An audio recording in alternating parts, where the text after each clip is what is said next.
ರಾಜಕಾರಣಿಯಾಗಿರುವ ವಿಜಯ್ ಅವರ ಕೊನೆಯ ಚಿತ್ರ ಎನ್ನಲಾದ ಜನನಾಯಕನ್ ಸೆನ್ಸಾರ್ ಸರ್ಟಿಫಿಕೇಟ್ ಸಿಗದ ಕಾರಣಕ್ಕೆ ಸಲ್ಲಿಸಿದ ಮೇಲರ್ಜಿಯನ್ನ ಸುಪ್ರೀಂ ಕೋರ್ಟ್ ಮತ್ತೆ ಹೈಕೋರ್ಟ್ಗೆ ಹಿಂತಿರುಗಿಸಿದೆ. ಜನನಾಯಕನ್ ಚಲನಚಿತ್ರದ ನಿರ್ಮಾಪಕರ ಮನವಿಯನ್ನ ವಜಾ ಮಾಡಿದ ಸುಪ್ರೀಂ ಕೋರ್ಟ್ ಮದ್ರಾಸ್ ಹೈಕೋರ್ಟ್ಗೆ ಹೋಗುವಂತೆ ಹೇಳಿತ್ತು. ಕೆವಿಎನ್ ಪ್ರೊಡಕ್ಷನ್ ತಯಾರಿಸಿ ಎಚ್. ವಿನೋದ್ ನಿರ್ದೇಶಿಸಿದ ಈ ಚಿತ್ರವು ಜನವರಿ 9ರಂದು ಬಿಡುಗಡೆ ಆಗಬೇಕಾಗಿತ್ತು. ಸೆನ್ಸಾರ್ ಕ್ಲಿಯರೆನ್ಸ್ ಸರ್ಟಿಫಿಕೇಟ್ ಸಿಗದಿದ್ದರಿಂದ ಬಿಡುಗಡೆ ಆಗಿರಲಿಲ್ಲ. ಜನವರಿ 20ರೊಳಗೆ ಈ ಸಿನಿಮಾದ ಬಗೆಗೆ ಅಂತಿಮ ತೀರ್ಪು ನೀಡುವಂತೆ ಸುಪ್ರೀಂ ಕೋರ್ಟ್ ಮದ್ರಾಸ್ ಹೈಕೋರ್ಟ್ಗೆ ನಿರ್ದೇಶನ ನೀಡಿತ್ತು. ಸಿನಿಮಾದಲ್ಲಿ 10 ಕಡೆ ಕತ್ತರಿ ಹಾಕಲು ಸೆನ್ಸಾರ್ ಬೋರ್ಡ್ ಹೇಳಿತ್ತು. ಮದ್ರಾಸ್ ಹೈಕೋರ್ಟ್ ಸಿನಿಮಾಕ್ಕೆ ಯುಎ ಸರ್ಟಿಫಿಕೇಟ್ ನೀಡುವಂತೆ ಮಧ್ಯಂತರ ತೀರ್ಪು ನೀಡಿತ್ತು. ಅದನ್ನು ಸೆನ್ಸಾರ್ ಬೋರ್ಡ್ ವಿರೋಧಿಸಿತ್ತು.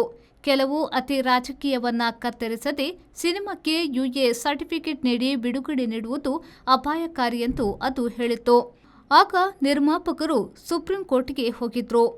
ಪೂರ್ಣ ತೀರ್ಪಿಗೆ ಮೊದಲು ಮೇಲ್ಮನೆಗೆ ಅವಕಾಶವಿಲ್ಲ ಎಂದು ಅರ್ಜಿ ವಜಾ ಆಗಿದೆ. ಪೊಂಗಲ್ಗೆ ವಿಜಯ್ ಚಿತ್ರ ಬಿಡುಗಡೆ ಆಗಲಿಲ್ಲ.